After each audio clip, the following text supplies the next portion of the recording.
En el desierto. Capítulo 23. La porción de los hijos de Dios es variada y sujeta a cambios frecuentes. No podemos esperar que sea de otro modo mientras estemos en este mundo donde no hay nada estable. La mutabilidad y la fluctuación caracterizan todo lo que hay debajo del sol. El hombre nace para la aflicción como las centellas se levantan para volar por el aire, y la experiencia común a todos los santos no constituye excepción a esta regla general.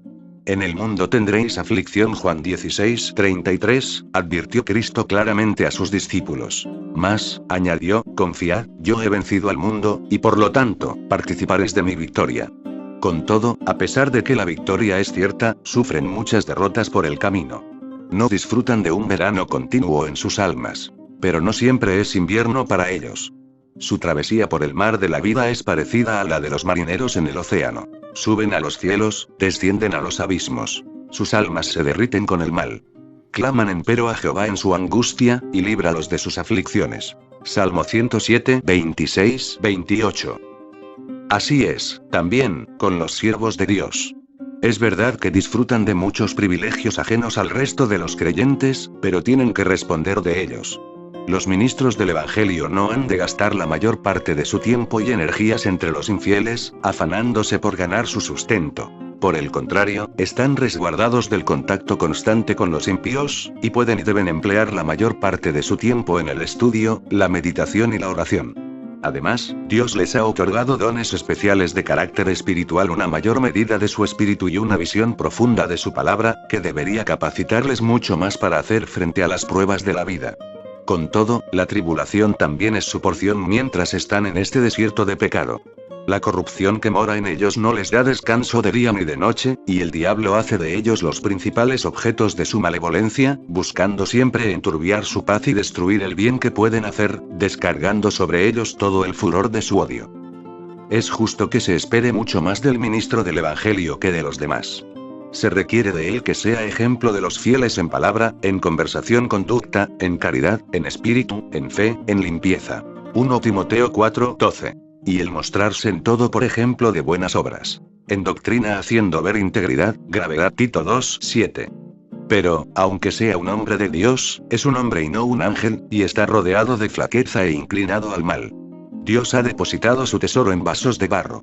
No acero u oro, que se rompen y echan a perder con facilidad y que no tienen valor alguno, para que, añade el apóstol, la alteza del poder sea de Dios, y no de nosotros. 2 Corintios 4:7. Es decir, el glorioso evangelio que proclaman los ministros no es el producto de sus cerebros, y los efectos benditos que produce no son debidos, tampoco, a su destreza.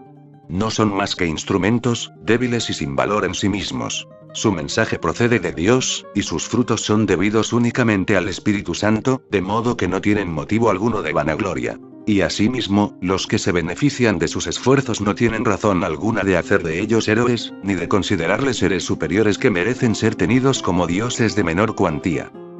El Señor es muy celoso de su honor y no compartirá su gloria con nadie. Su pueblo profesa creer esto como verdad fundamental, pero, aún así, acostumbra a olvidarlo. También ellos son humanos e inclinados a adorar a los héroes, dados a la idolatría y a rendir a las criaturas lo que solo pertenece al Señor. De ahí que sufran tantos desengaños al comprobar que su ídolo querido es, como ellos mismos, hecho de barro. Para formar su pueblo, Dios ha escogido lo necio del mundo, lo flaco del mundo, lo vil y lo que no es, para que ninguna carne se jacte en su presencia.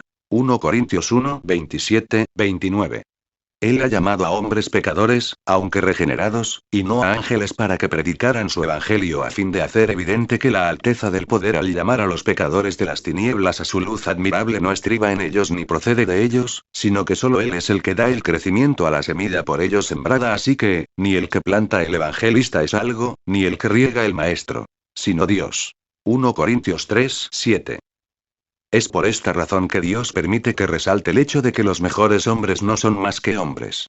Por ricos que sean en dones, por eminentes que sean en el servicio de Dios, por mucho que Él los honre y los use, si su poder sustentador se apartara de ellos por un momento, se vería enseguida que soy vasos de barro. Ningún hombre puede mantenerse por más tiempo del que la gracia divina le sostiene. El más experimentado de los santos, por sí mismo es tan frágil como una pompa de jabón y tan asustadizo como un ratón. Es completa vanidad todo hombre que vive. Salmo 39, 5. Siendo así, ¿por qué ha de juzgarse cosa increíble el leer acerca de las faltas y las caídas de los santos y los siervos de Dios más favorecidos? La borrachera de Noé, la carnalidad de Lot, las prevaricaciones de Abraham, la ira de Moisés, los celos de Aarón, las prisas de Josué, el adulterio de David, la desobediencia de Jonás, la negación de Pedro y la disputa de Pablo con Bernabé, todos ellos son otras tantas ilustraciones de la solemne verdad de que no hay hombre justo en la tierra, que haga bien y nunca peque. Eclesiastés 7:20. La perfección se encuentra en el cielo, y no en la tierra, fuera de en el hombre perfecto. Con todo, recordemos que las faltas de estos hombres no han quedado registradas en la Escritura para que nos escudemos tras ellas ni para que las usemos como excusa de nuestra infidelidad. Por el contrario, han sido puestas ante nosotros como señales de peligro para que tomemos nota de ellas, y como avisos solemnes a los que atender. La lectura de las mismas debería humillarnos y hacernos desconfiar cada vez más de nuestras propias fuerzas. Debería grabar en nuestros corazones el hecho de que nuestra fortaleza es solo en el Señor, y que sin Él nada podemos hacer. Debería hacer brotar en nosotros una ferviente oración que humillase el orgullo y la presunción de nuestros corazones. Debería hacernos clamar constantemente: sóstenme, y seré salvo. Salmo 119, 117. Y no solo esto. Debería, también, librarnos de confiar excesivamente en las criaturas y de esperar demasiado de los demás, incluso de los padres de Israel. Debería hacernos diligentes en el orar por nuestros hermanos en Cristo, especialmente por nuestros pastores, para que Dios se digne preservarles de todo lo que pueda deshonrar su nombre y hacer que sus enemigos se regocijen. El hombre por cuyas oraciones se habían cerrado las ventanas del cielo durante 3 años y medio, y por cuyas súplicas se hablan abierto de nuevo, no era una excepción. También él era de carne y hueso, y fue permitido que esto se manifestara dolorosamente.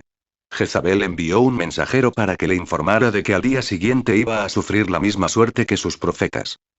Viendo pues el peligro, levantóse y fuese por salvar su vida. En medio de su triunfo glorioso sobre los enemigos del Señor, cuando el pueblo más le necesitaba para que les dirigiera en la destrucción total de la idolatría y el establecimiento del verdadero culto, la amenaza de la reina le aterrorizó y huyó. Era la mano de Jehová lo que la llevó a Jezreel. 1 Reyes 18:46, y no había recibido ninguna orden de partir de allí. Su privilegio y su deber eran, en verdad, confiar en la protección de su señor contra la ira de Jezabel, como antes lo había hecho con la de Acab. Si se hubiera puesto en las manos de Dios, no le habría dejado. Y si hubiera permanecido en el lugar en que el Señor le había puesto, hubiera podido hacer un gran bien. Pero sus ojos ya no estaban fijos en Dios, y por el contrario, solo veían una mujer enfurecida. Se habla olvidado de aquel que le había dado de comer de modo milagroso en el arroyo de Kerit, que le habla sostenido maravillosamente en el hogar de la viuda de Sarepta y que le habla fortalecido de modo tan señalado en el Carmelo. Huyó de su lugar de testimonio, pensando solo en sí mismo.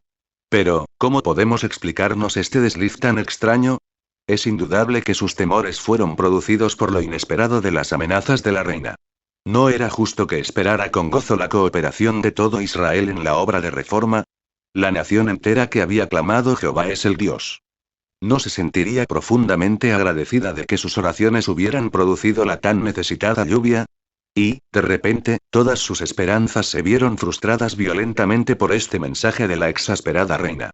Así pues, ¿perdió toda fe en la protección de Dios? Lejos esté de nosotros lanzar contra él semejante acusación.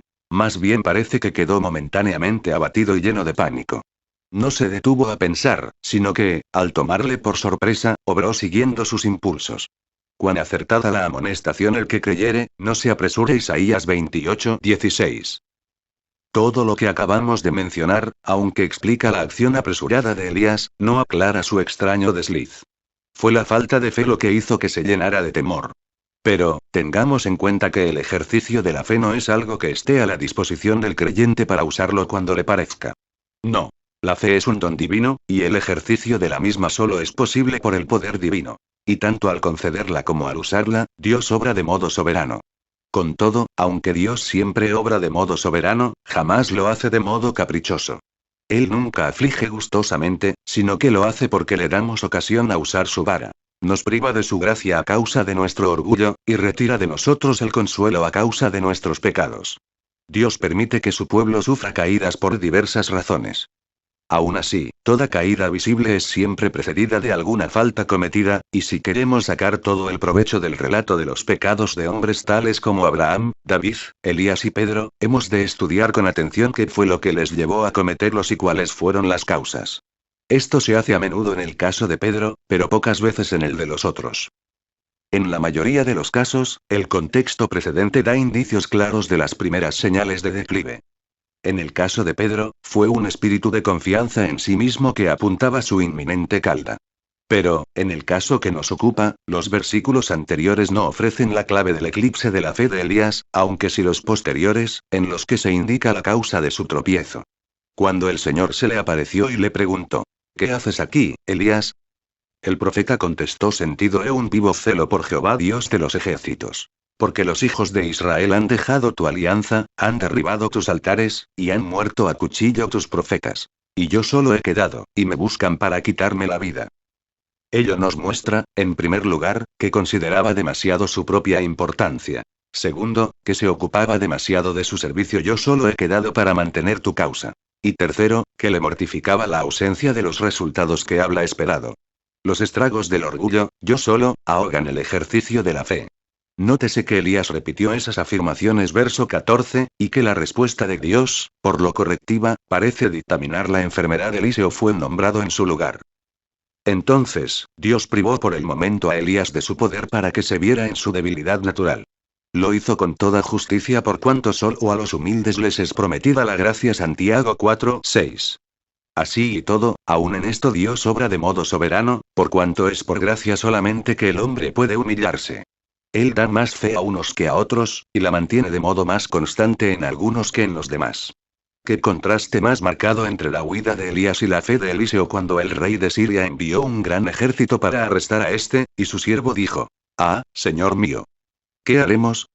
El profeta contestó: «No hayas miedo porque más son los que están con nosotros que los que están con ellos». 2 Reyes 6, 15, 16.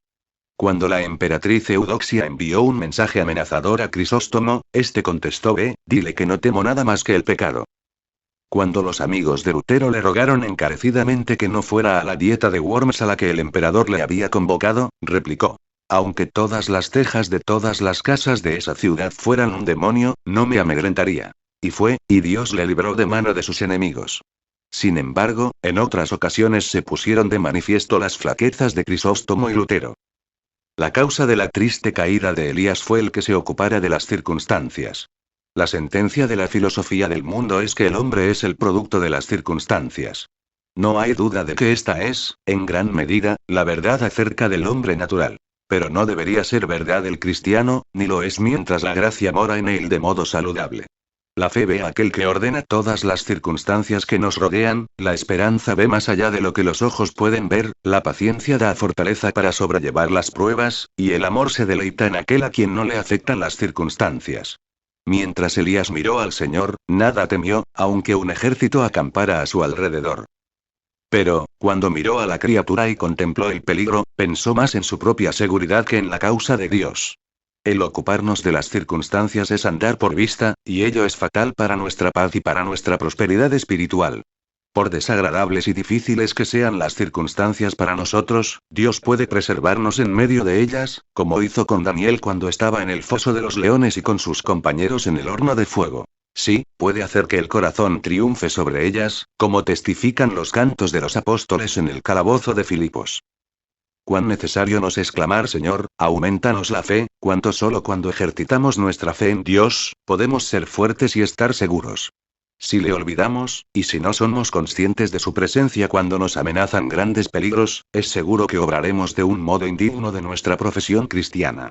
Es por la fe que estamos firmes. 2 Corintios 1, 24, y es por fe que somos guardados por el poder de Dios para salvación. 2 Pedro 1, 5. Si tenemos al Señor delante de nosotros, y le contemplamos como si estuviera a nuestro lado, nada podrá conmovernos ni nada podrá atemorizarnos. Podremos desafiar al más poderoso y maligno de los enemigos. Empero, como alguien ha dicho: ¿dónde está la fe que nunca duda? ¿Dónde la mano que nunca tiembla, la rodilla que jamás se dobla, el corazón que no desmaya? Sin embargo, la falta está de nuestra parte, la culpa es nuestra. Aunque no esté a nuestro alcance el fortalecer la fe o el ponerla por obra, sí que podemos debilitarla o impedir su normal funcionamiento. Después de decir tú por la fe estás en pie, el apóstol añade inmediatamente no te ensoberbezcas, antes teme. Romanos 11:20. Desconfía de ti mismo, porque el orgullo y la suficiencia propia es lo que ahoga a la respiración de la fe. Muchos se han sorprendido al leer que los santos más notables de la Biblia tropezaban en las gracias divinas. Que eran sus puntos más fuertes.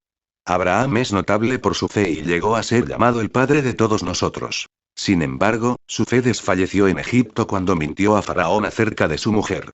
Se nos dice que Moisés era muy manso, más que todos los hombres que habla sobre la tierra. Números 12:3. No obstante, perdió la paciencia y habló sin prudencia, por lo que fue excluido de entrar en Canaán. Juan era el apóstol del amor. Con todo, en un arranque de intolerancia, él y su hermano Jacobo quisieron que descendiera fuego del cielo que destruyera a los samaritanos, por lo que el Salvador les reprendió. Lucas 9:54-55. Elías era famoso por su intrepidez. Aún así, fue su valentía lo que le faltó en esta ocasión.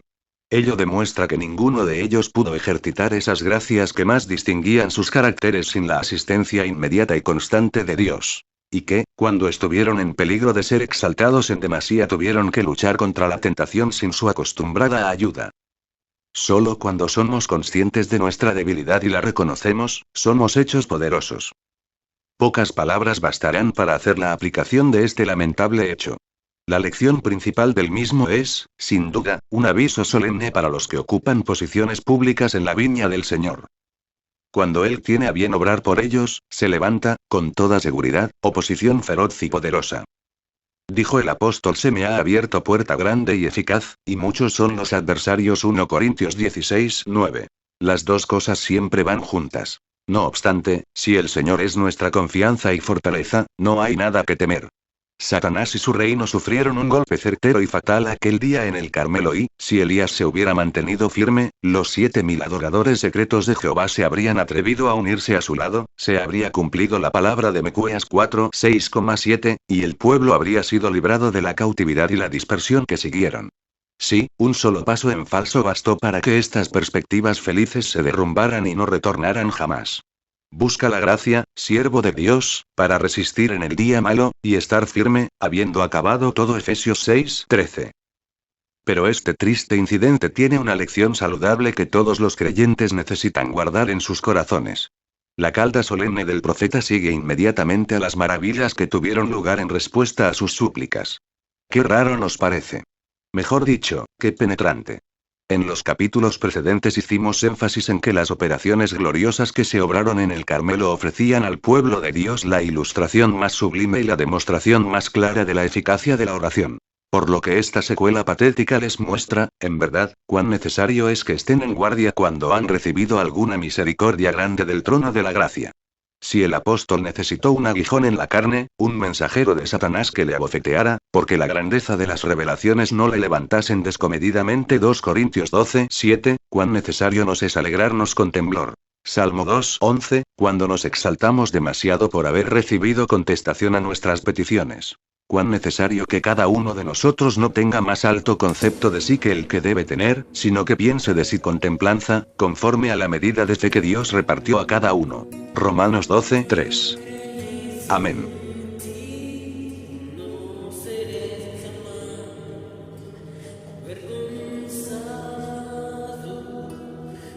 Creí